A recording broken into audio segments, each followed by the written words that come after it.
What to do after someone passes away. I'm Taylor Casper, owner and managing attorney of Legacy Estate Planning, and aside from estate planning, we help families navigate what to do after the death of a loved one.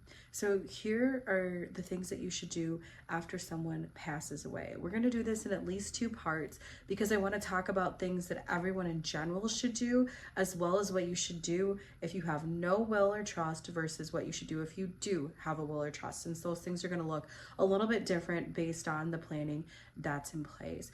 But first and foremost, I want to acknowledge and recognize that if someone has passed away, this is probably a very hard time for you. So it can be hard to try to figure out all of the different things that need to happen and get done following the passing of a loved one so that you can go on to grieving that loved one and figuring out your new normal now that they're gone.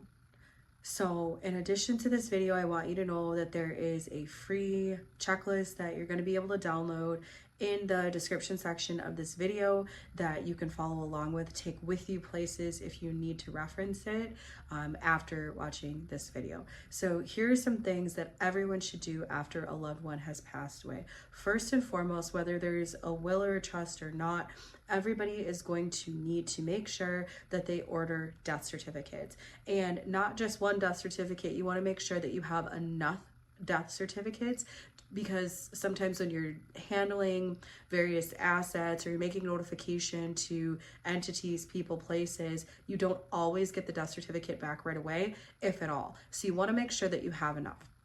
You typically are able to order the death certificate at the time that you are dealing with your loved one's remains. So that could be when you're handling the cremation or planning the funeral and you're at the funeral home. That is probably the best place for you to order the death certificate at that time. They seem to have some way of getting death certificates back much faster than your attorney's office or anybody else can by mail, other than you walking, I guess, into vital records office and ordering them that way, and that's a pain. You don't want to do that if you don't have to. So at the time that you're handling your loved one's remains, that's when you are going to be able to order the death certificates. Do bear in mind that even best case scenario, with those being really fast coming from the funeral home, that could still be 5 to 7 to even 10 days from time to time, depending upon how backed up the vital records office is.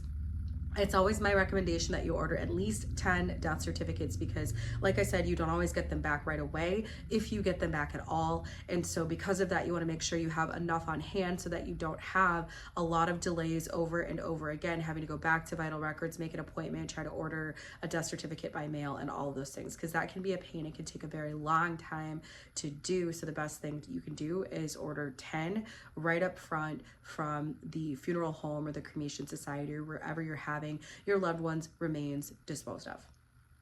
The next thing you want to do is you're going to want to identify all of your loved one's income sources and all of their bills and expenses that are outgoing. In this modern era that we live in, it's very, very probable that the majority of your loved one's bills are on auto pay. So there may be a situation where even though your loved one is gone, their bank account is still open and things are continuing to debit out of that account.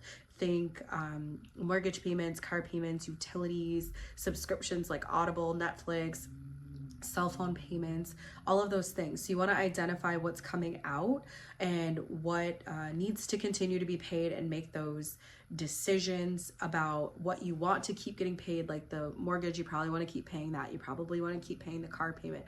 But then some other things that are debiting are no longer necessary. So you want to identify what those are, because we probably no longer need the Audible subscription, the Netflix account, the cable, some of the utilities like cell phones could even go, depending upon what they are.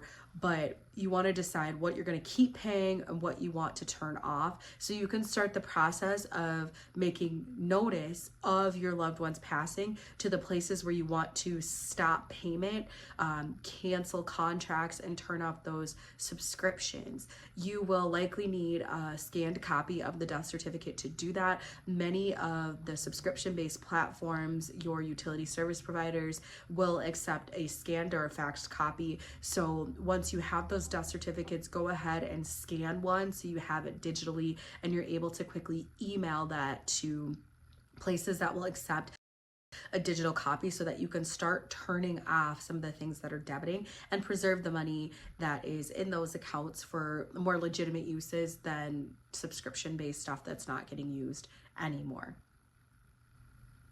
After you've identified the expenses that are coming out of the bank account or things that you want to pay versus things that you don't want to pay any longer, you're also going to want to start looking around and trying to identify the assets that need to be collected and protected and start filling out any forms associated with those items.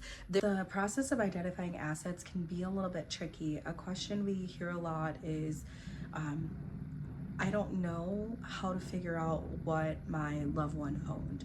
A couple of tips I have for you is that if your loved one had a job where they likely collected a retirement account or pension, you can notify their previous employer that they passed away, send in a death certificate, and ask them if they can locate any benefits that would be due and owing to the estate now that your loved one has passed away.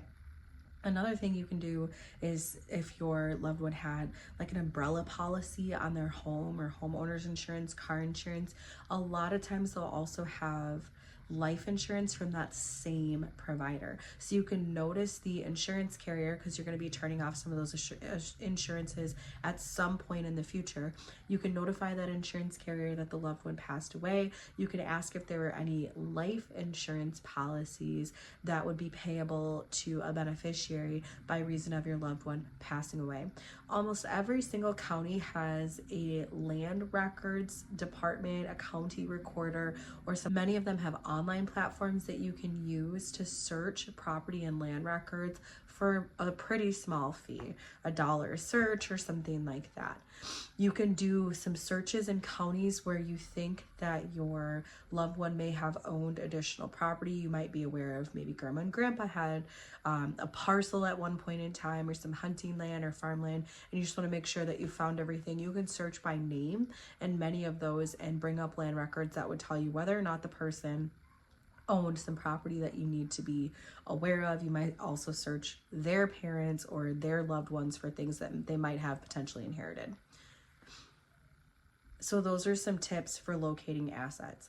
After a substantial time has passed, if you're still not sure if you've been able to find and locate all of the assets, one thing you can do is you can search the State Department of Unclaimed Property website by the name of your loved one, and that'll turn up anything that a financial institution or a job or something has sent over to the State Department of Unclaimed Property, because they can't hold it forever, so they give it to the state, and then the state holds it in a repository.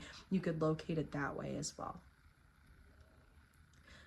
The last tip is when you go to notify the bank, for example, that the person has passed away, they'll be able to pull up all products that that bank has in the person's names. That could be certificates of deposit, high yield savings accounts, IRAs, it might be loans, it could be many, many financial things that would be turned up at the bank.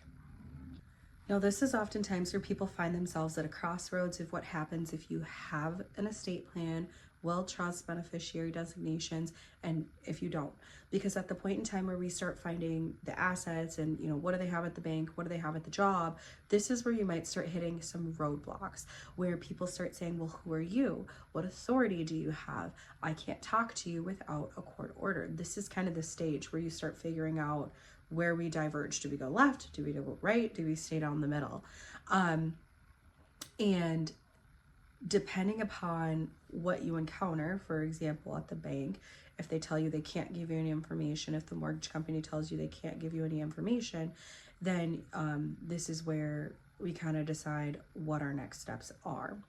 So if, as you're collecting everything, you determine that the person that passed away didn't have a will, but they also don't have real property like a house or land, and all of their assets, if you added them together, are less than $75,000, then you're going to be able to collect everything using a document published by the Minnesota Judiciary called an Affidavit of Collection of Small Estate. that is something that you can, as soon as you have a death certificate back and 30 days from the date of death of the person have lapsed, you can fill that document out, have it notarized, and use that to collect bank accounts, sell the car or transfer the car to yourself through the DMV, clean out the contents of sometimes their safe deposit box, depending on the bank, clean out the contents of their apartment. That would give you authority to do something like that. And otherwise distribute things, to whoever they need to go to following the passing of that individual. If, however, you find that the person has no will and their assets are greater than $75,000 and you add them all together, or they have a piece of real property, that would be a house or some land, then you may need to open a probate. Now, never fear, if you have to do a probate, it could still be okay as long as nobody is contesting it and there's not any fighting that's going on. But if you have to do a probate and things are super, super simple, you can try to do it yourself, although I don't necessarily recommend that course of action, but you can try that. And some of the forms are published on the Minnesota Judiciary website, mincourts.gov. So you would be able to fill out maybe the application or the petition to file a probate in the county where the person passed away and get that started so that you can get in front of the court, notice all the creditors, and get the legal authority necessary to do things like sell real property, transfer vehicles, collect assets from the bank, and so on.